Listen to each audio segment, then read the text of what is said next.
ആറ്റുകാലമ്മയ്ക്ക് ആയിരങ്ങൾ പൊങ്കാല സമർപ്പിക്കുകയാണ്. 9:45 പണ്ടാരടുപ്പിലേക്ക് തീ പകർന്നോടെ ചടങ്ങുകൾക്ക് തുടക്കമായി. ഉച്ചയ്ക്ക് 2:15 നിവേദ്യ സമർപ്പണം.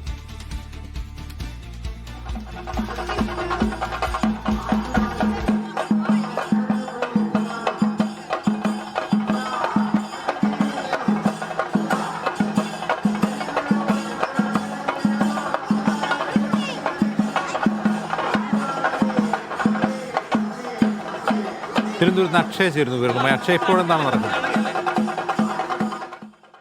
എല്ലാം തന്നെ അമ്മയെ ഒന്ന് കാണാൻ, ആറ്റുകാൽ അമ്മയെ ഒന്ന് കാണാനായി വിളിക്കുകയാണ്.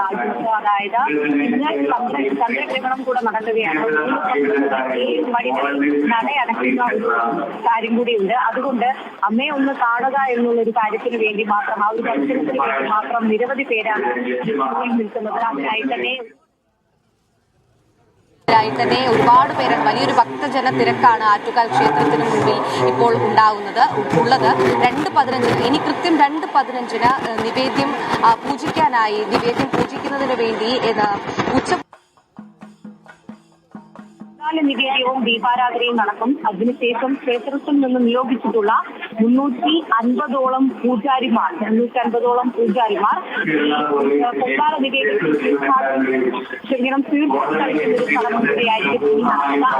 പൊങ്കാല സമർപ്പണത്തിന്റെ ചടങ്ങുകളെല്ലാം പൂർത്തിയാകും.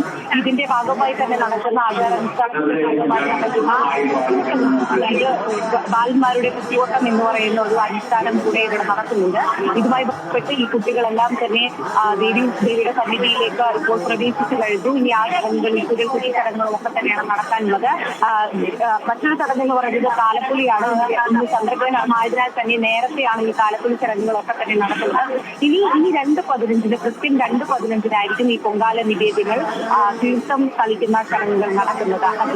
ഏതായാലും ആറ്റുകാൽ ഒരു ഭക്തി നിർവൃതിയിൽ ഇങ്ങനെ നിൽക്കുകയാണ്. നിരവധി പേരാണ് ഇവിടെ അമ്മയെ കാണാനായി എത്തുന്നത്.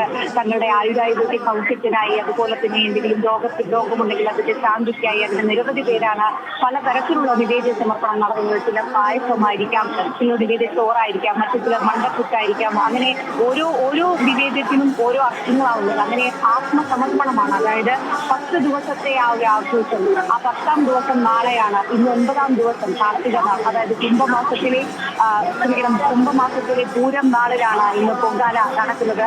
എന്തായാലും കൃത്യം 9:15 തന്നെ എല്ലാ കാര്യങ്ങളും ആരംഭിച്ച് ശുദ്ധ പുണ്യാഹം കളിച്ചതിനു ശേഷം 9:45 ക്ഷേത്രത്തിന്റെ പള്ളിയിലെ അടുപ്പിൽ നിന്ന്, അതുപോലെ തന്നെ തീകൾ ചെയ്തതിനു ശേഷം, തീ പകർന്നതിന് ശേഷം ക്ഷേത്രമുറ്റത്തേക്കുള്ള അടുപ്പിന് ശേഷം ഭക്തജനങ്ങളെല്ലാം തന്നെ പൊങ്കാല അർപ്പിക്കുകയാണ് നിലവിലിപ്പോൾ.